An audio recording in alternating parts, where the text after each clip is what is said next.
Alô, meus queridos! Fala, minhas queridas! Estamos aqui em mais um encontro com você para nós finalmente finalizarmos a parte de tanatologia médico-legal. Ah, Pedro, mas é tão legal ver essa parte aqui.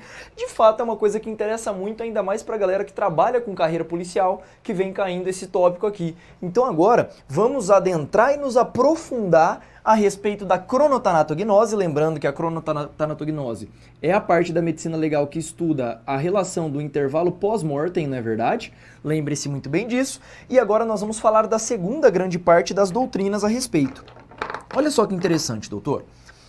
Quando se estuda os fenômenos cadavéricos, nós estudamos os sinais abióticos, que podem ser imediatos ou consecutivos.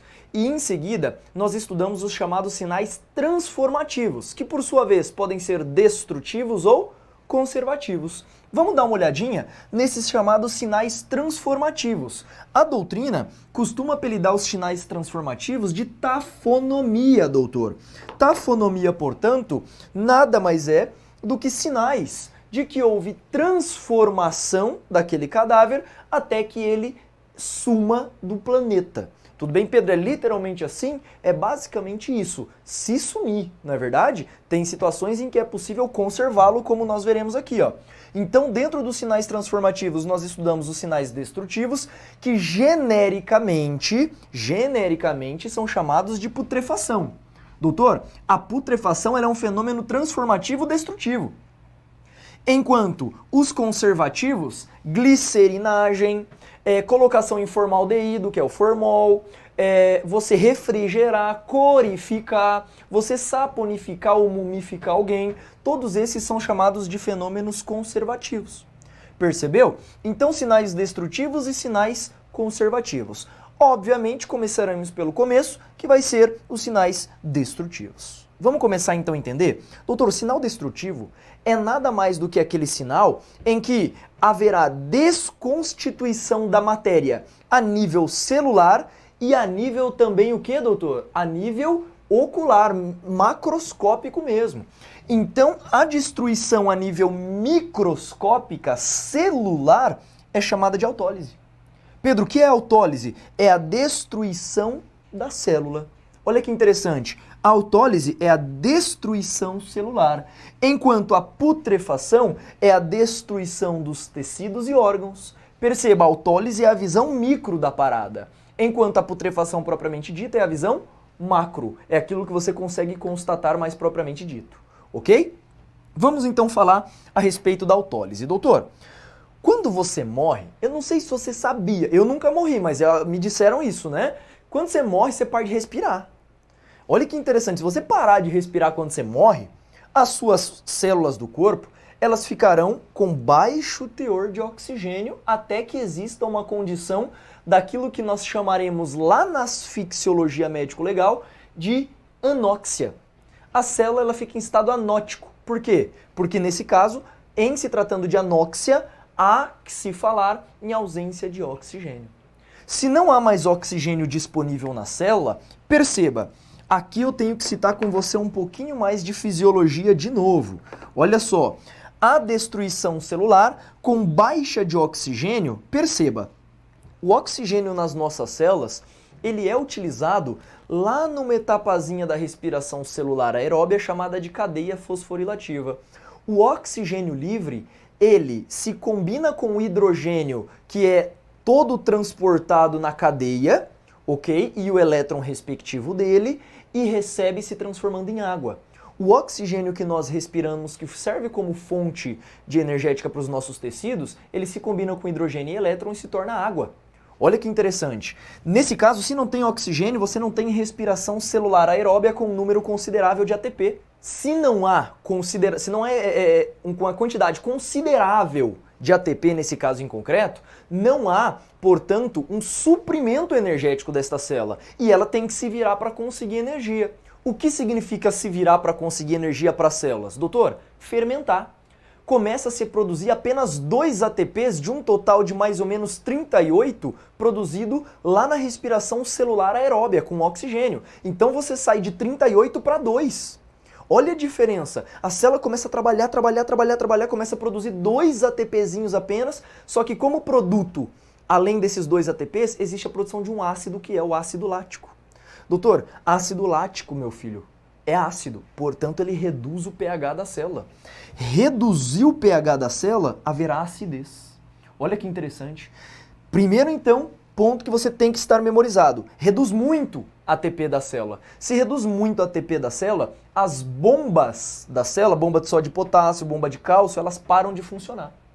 Elas não conseguem suprir, por exemplo, a saída de íon sódio para fora da célula e a entrada do íon potássio para dentro. Se a célula começa a acumular sal, doutor, dentro dela, a água vem junto, não vem? A célula começa a inchar, começa a inchar, começa a inchar, até que chega um momento em que ela literalmente desgranula ribossomo, principalmente de uma organela chamada de retículo endoplasmático rugoso, descola ribossomo daquilo ali e ela para de produzir proteína. E as proteínas que já existem, como o pH é ácido, elas fazem o quê? Elas ainda se desnaturam. Então perceba, efeito primário, você tem uma redução de energia. Reduziu a energia? Reduz a atividade de bombas. Logo, esta célula começa a acumular água porque para de ser mandado íon sódio para fora da célula. Eles começam a se concentrar em um âmbito interno da célula. E a célula começa a inchar e ao mesmo tempo reduzir o pH porque está sendo produzido ácido lático. Percebeu? Chega um momento em que a célula para de fazer síntese de proteínas e, consequentemente a isso, sobrevém a morte celular. Isto é autólise. Percebeu? É claro que esse mecanismo eu coloquei no seu material também descrito para você dar uma lida. Além disso, não há que se confundir a autólise com a apoptose. Doutor, a apoptose, as bancas elas já tentaram confundir os candidatos neste sentido. Pedro, como assim? Certamente no ensino médio você já deve ter ouvido falar em morte celular programada. Doutor, na morte celular programada, diga-se, apoptose, nós estamos diante de um fenômeno completamente diferente, cujo mecanismo envolve o núcleo da célula. Em se tratando da morte celular programada, o próprio núcleo celular coordena a liberação de cálcio da mitocôndria para o ambiente citoplasmático. Junto a isso, sintetiza enzimas chamadas de hidrolases e também desencadeia uma cascata bioquímica envolvendo outras enzimas chamadas de caspases. Doutor, o mecanismo aqui é completamente diferente. Na apoptose, as organelas começam a ser digeridas por enzimas, não tem nada de baixa de pH e falta de oxigênio. Então não confunda a apoptose com a autólise. A apoptose é um mecanismo programado, é um mecanismo celular e nuclear, que desvencilha lá para o citoplasma para que programadamente a célula ela, o quê? Ela se destrua sozinha, sem envolver células ao redor. Ok? Isto é apoptose, não se confunde com autólise. Bacana? Com isso, estamos diante, portanto, do primeiro sinal destrutivo. Doutor, a autólise, perceba, ela começa muito precocemente. Ao mesmo tempo que nós conseguimos constatar os sinais abióticos imediatos, já está havendo autólise. Então, conforme vai acontecendo a morte, perceba, neste caso, os fenômenos eles meio que caminham juntos. É por isso que você não pode ter uma visão muito técnica no sentido, uma coisa termina, outra coisa começa. Não é bem assim na morte. Lembra que eu falei, a morte ela é um fenômeno, é um conjunto de coisas que vão acontecendo e que vão aparecendo sinais. Sinais esses que você consegue constatar dependendo do tipo. Bacana? Então falamos então da autólise, que é o primeiro sinal destrutivo. Vamos falar agora da putrefação propriamente dita. A putrefação propriamente dita, doutor, nada mais é do que a descaracterização de órgãos e tecidos. Isto é a putrefação. Tanto é que ela culmina em uma fase chamada de esqueletização. Bacana? Vem comigo. A putrefação, por sua vez, ela pode ser subdividida em 4 fases. Pedro, como assim 4 fases? Quer ver? A putrefação começa com uma fase que nós chamamos primeiro de fase cromática. Tudo bem? Fase cromática. Nós veremos como é que se dá o início e o período dela. Bacana? Fase cromática. Por que fase cromática? Certamente, se você vê a palavra cromática, isso deve lembrar para você uma ideia de cor. Sim ou não? Pois é, doutor, o cadáver começa a mudar de cor. Entre 18 e 24 horas, já estou até matando esse tópico com você, começa a se formar, pela ação das bactérias intestinais, altas quantidades de hidreto de enxofre, ou chamado também de ácido sulfídrico. Tudo bem? Então, nesse intervalo, as bactérias intestinais começam a produzir ácido sulfídrico. Doutor, este ácido sulfídrico, ele se combina com a hemoglobina e forma uma coisa que nós chamamos de sulfometemoglobina. Sulfometemoglobina. Chuta! A sulfometemoglobina é de que cor, meu amigo? Verde. Olha de onde vem a coloração esverdeada da fase cromática. A sulfometemoglobina, ela é criada a partir da reação de gases e ácidos produzidos pelas bactérias intestinais que se combinam com o sangue, com a hemoglobina dentro da hemácia. E essa hemoglobina vai gerar uma coloração esverdeada para aquele sangue. Por isso que a região mais envolvida, a região anatômica mais envolvida nesse início da fase cromática é uma região em que fica o chamado apêndice vermiforme, que é no primeiro segmento do intestino grosso, chamado de seco. Então perceba, a região em que a formação desse ácido junto com a sulfometemoglobina, ela gera uma mancha verde abdominal a partir, olha a região anatômica, da crista ilíaca direita. Pedro, por que crista ilíaca direita? Doutor, lembra dos ossos da pelve? Não existe um osso grandão que a gente chama de bacia, que não tem nada a ver com bacia, que ele é grandão e ele vai se projetar para toda a cintura do cara? Pois é, aquilo é o ilho. A crista ilíaca é o contorno deste ilho. Então a crista ilíaca ela fica mais ou menos numa região do apêndice vermiforme. Então a crista ilíaca, aquela região da crista, do ápice do ilho, tudo bem, direito, começa a formação da mancha verde abdominal, de uma região intestinal que é o primeiro segmento do intestino grosso, chamado de seco. Tudo bem? Pedro, por que começa especificamente nesta região? Doutor, trata-se da região em que existe uma maior concentração de bactérias, principalmente enterobactérias, bactérias mais anaeróbias ou aeróbias facultativas. Tudo bem? Deu para entender? Então cuidado com esta formação de ácido sulfídrico aqui, se combinando com a hemoglobina, gerando a sulfometemoglobina. Doutor, a partir daí perceba que na fase cromática começa-se a notar uma coloração esverdeada desta região que vai subindo para todo o corpo do cadáver. Isto acontece, eu já avisei, entre 18 e 24 horas e estende-se a 3 a 5 dias para quase toda a região do corpo. Tudo bem? Entre 3 a 5 dias, isto você pode encontrar em quase todas as regiões do nosso corpo. Isto é a fase cromática. Bacana? Agora eu tenho que trabalhar com você afogamento. Doutora, a fase cromática, ela não acontece justamente pela presença de bactérias que produzem ácido sulfídrico?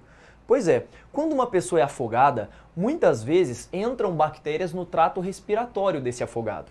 Se entrar bactéria no trato respiratório desse afogado, esta bactéria vai começar a produzir hidreto de enxofre ou ácido sulfídrico na região do pescoço e dos pulmões. Doutor, em afogados, a mancha verde abdominal ela não começa apenas na crista ilíaca direita não. Ela também começa na região do tórax e pescoço. Percebeu? Por quê? Porque as bactérias que estão aqui também começam a produzir hidreto de enxofre ou ácido sulfídrico. Tudo bem? Bacana? Tranquilão. Então falamos dos afogamentos, um ponto bastante relevante, que isso pode aparecer na região do pescoço.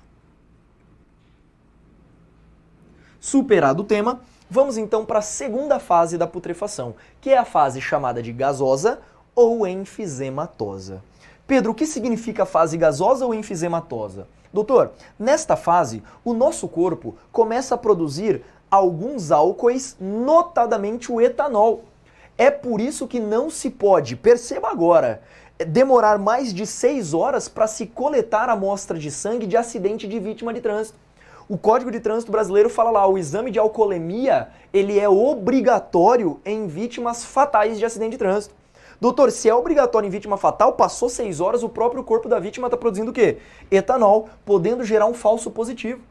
Deu para entender? Então a formação de álcool, ela é notável nesse primeiro período. Ela começa a acontecer e ela vai se acumulando no corpo. Como o teste ele é ultrassensível, percebe-se que pode haver uma quantidade mínima que influencia a dosagem para verificar a embriaguez no volante. Tudo bem? Agora, vamos falar dos gases. Pedro, além de produção de álcool, tem produção de gases também, doutor? Demais. E esses gases são horrendamente fétidos, digamos assim. Pedro, por que tem formação, por exemplo, da putrescina? Por que tem formação de cadaverina, de gás metano, gases à base de fósforo, flúor ou enxofre? Doutor, são gases provenientes principalmente da desnaturação proteica. O grupamento de amônia, os radicais desses aminoácidos que constituem as proteínas, eles, quando formam amônias, geram proteínas extremamente fétidas. Quando a gente trabalha com putrescina cadaverina, são elas as principais aminas biológicas provenientes da decomposição dos aminoácidos. Percebeu? Então cuidado com esse ponto aqui. Inclusive a doutrina até cita um fenômeno chamado de fogo fátuo. Pedro, o que é fogo fátuo, que a galera chama, que acontece em filmes de terror? Geralmente nas lápides, nas catacumbas, digamos assim, né, como dizia o Tiririca, olha só que interessante, saía um gás esverdeado. Saía um gás que eles chamavam de fogo fátuo, que era um gás verde, era um fogo verde.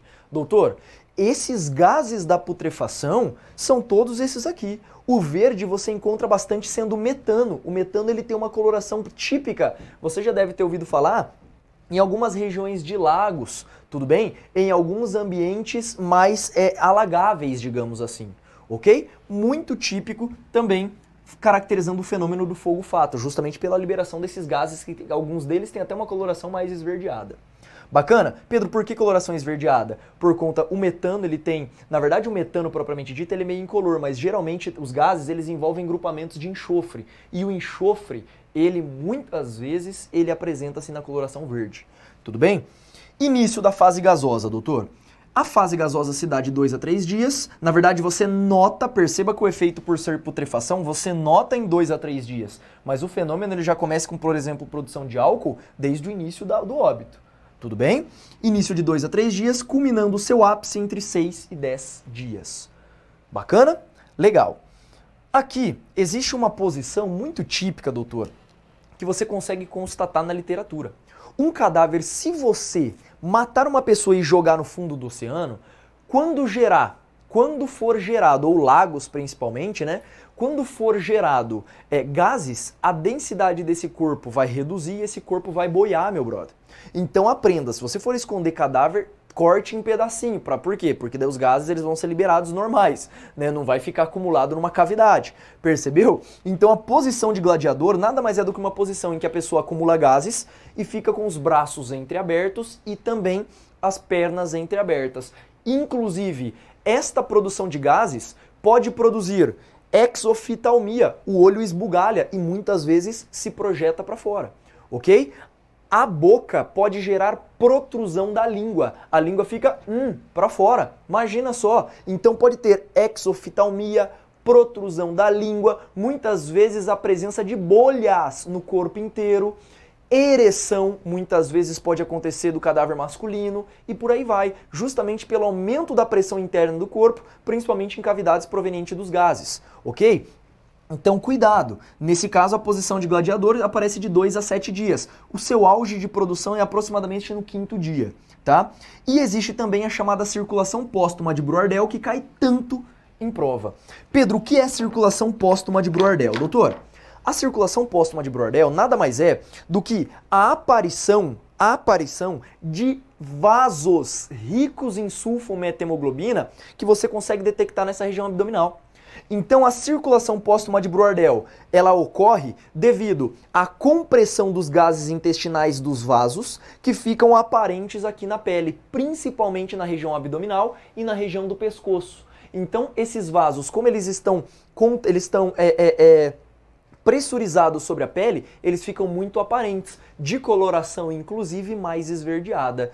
Isto é a circulação póstuma de Bruardel, que acontece na estação de verão entre 18 e 24 horas e em se tratando do inverno de 36 a 48 horas. Justamente quanto mais quente, doutor, maior é a tendência desse corpo produzir gás mais rápido.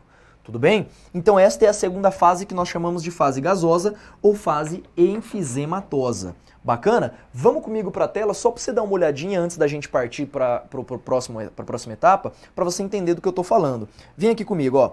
Aqui, perceba, doutor, um cadáver. Olha como é que tá a mancha nesta região aqui desse cadáver, ó. Olha só. Percebeu que nesta região, que é a região daquilo que nós chamamos de crista ilíaca direita, começou a produzir gases e isso começou a mudar a coloração para mais esverdeado nesse cadáver aqui, ó. Então isso aqui é a fase cromática da putrefação. Começou-se, perceba que a barriga desse sujeito já começa a se projetar pelo acúmulo de gases aqui dentro, trazendo à tona a fase gasosa. Perceba, doutor, fase gasosa muitas vezes, olha como é que o braço ele fica entreaberto, posição de gladiador.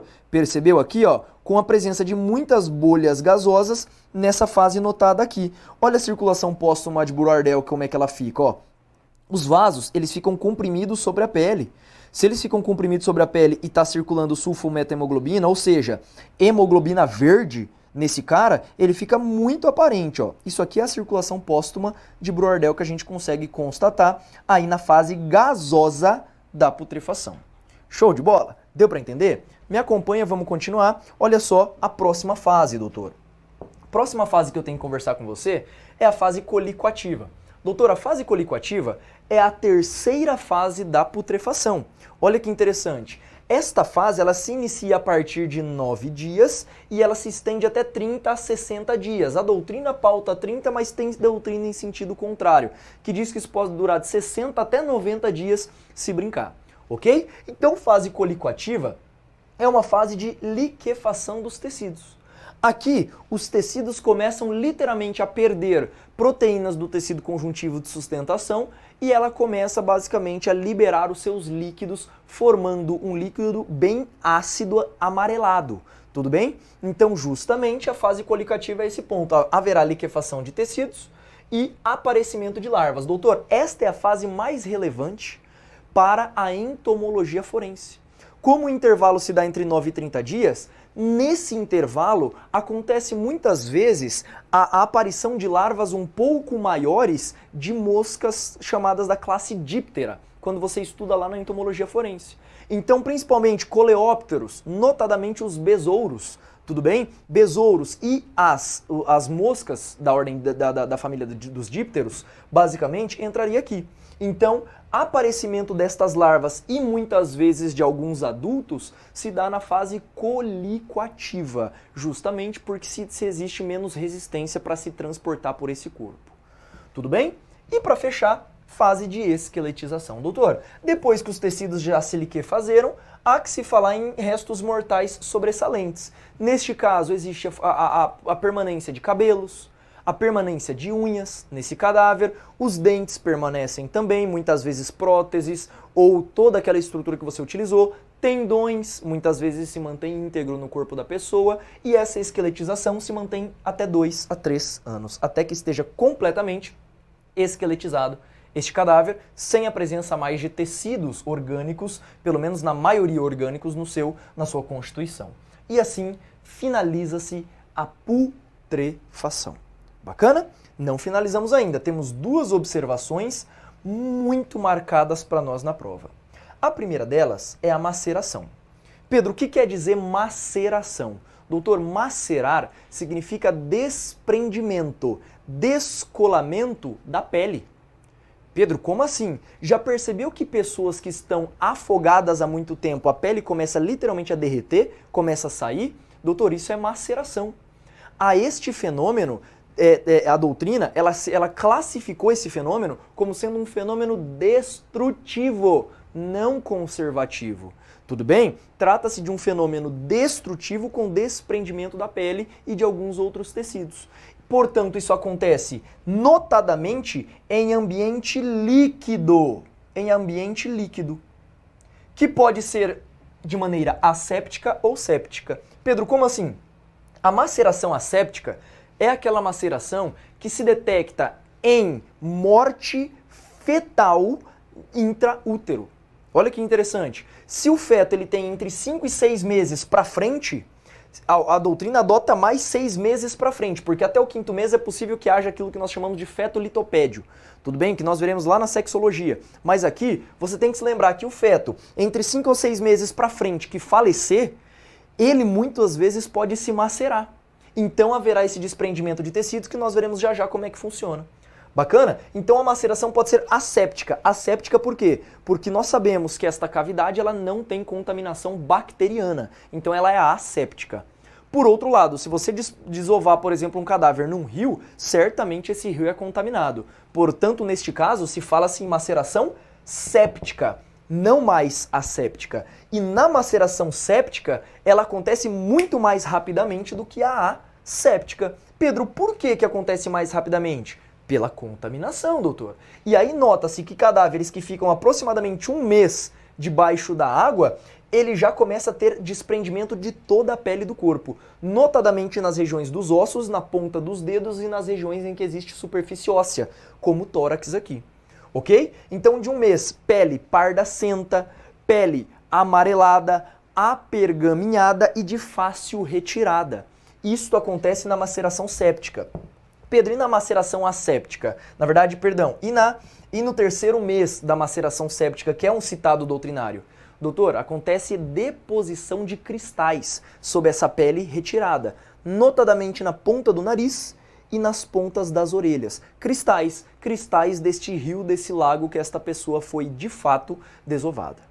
Ok? Então, cuidado com maceração se ela cair na tua prova. E temos que falar também da putrefação terrestre. Doutor, qual putrefação acontece mais rápido? Aquela debaixo da água ou aquela feita em terra?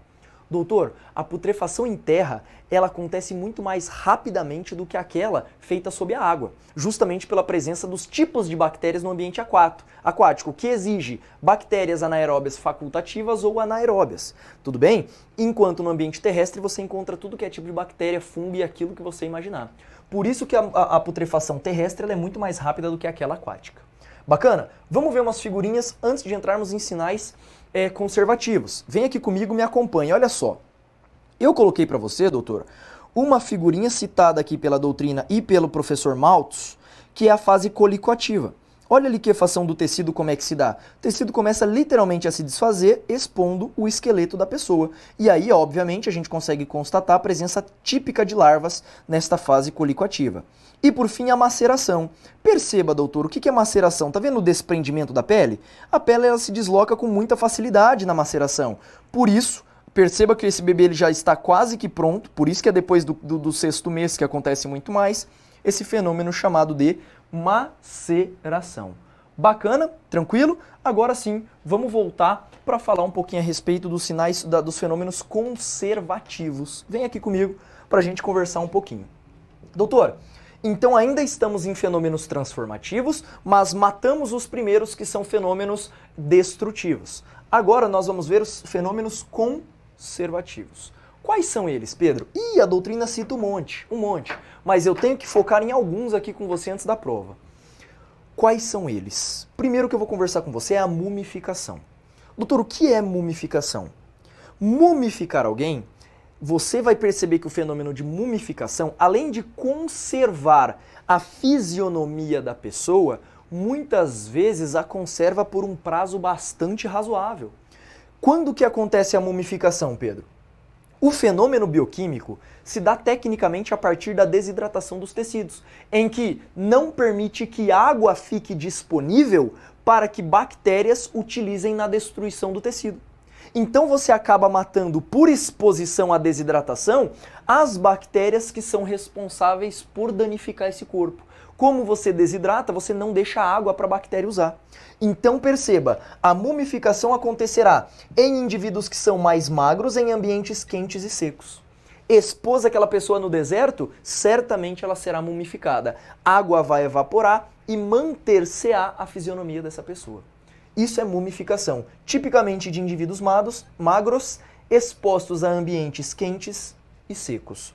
Pedro, e a saponificação, doutor? Saponificação você já deve ter ouvido falar em alguma aula de química tua, ou até mesmo com a tua avó. Tua avó já deve ter feito sabão, sim ou não?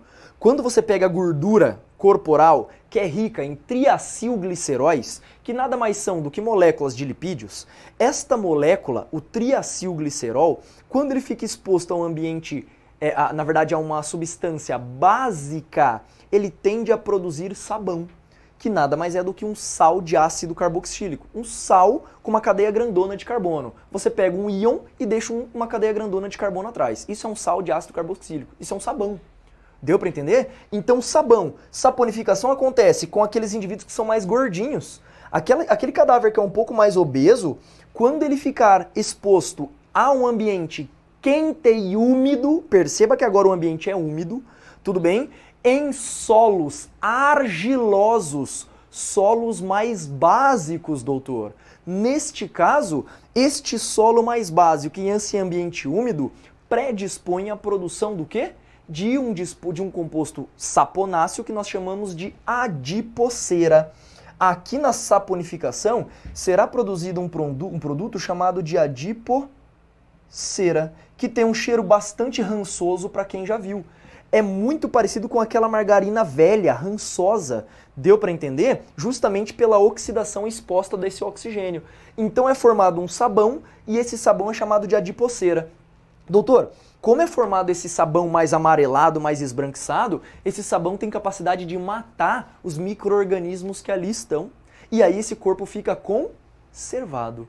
Olha que interessante. Então aqui, dentro da saponificação, perceba, ela acontece em indivíduos mais obesos, quando estão expostos a ambiente quente e úmido. Pedro, mas e se ele estiver no ambiente frio? Doutor, aí haverá refrigeração. Não é mumificação, muito menos saponificação. Cuidado. Bacana? E por fim, existe também a corificação, que alguns doutrinadores chamam de coreificação, que nada mais é do que a exposição desse cadáver sendo enterrado em urnas metálicas de zinco, e este zinco, ele por ser um metal, ele age sobre os micro-organismos, matando esses micro-organismos. Percebeu? Por se tratar de uma alta concentração metálica, metal não é bom para ninguém, muito menos para micro-organismo. Mata aqueles micro-organismos ali e se impregna na pele, dando um tom bem de couro, coriáceo, para essa pele da pessoa. Urnas de zinco geram aquilo que a gente chama de corificação. Doutor, a doutrina ainda cita alguns pontos relevantes para nós que eu deixei no seu material, mas de importância muito menor.